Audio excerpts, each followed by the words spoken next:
Good day, sir. Now I will discuss the cycle of refrigeration system.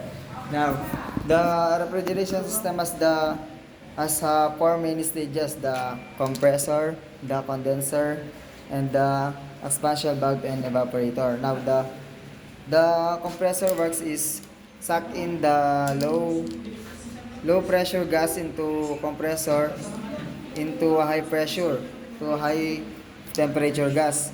This is the tube to the compressor that suck in the low pressure. Then after the compressor compress the high temperature gas, this tube move to the condenser.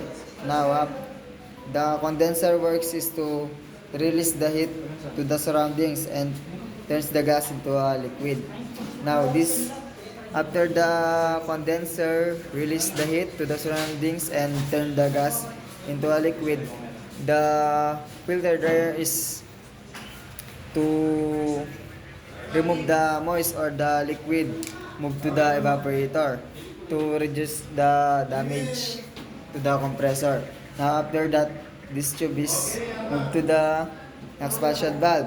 Now the expansion valve works is to drop the pressure and temperature of the liquid refrigerant.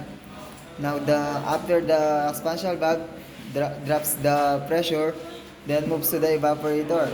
The evaporator absorbs the heat from the inside the fridge, making it cold, and turns the refrigerant back into gas. Now after that, the evaporator absorbs the heat from the fridge and make it cold. Then the help with the fan move the cold air to your room or a car.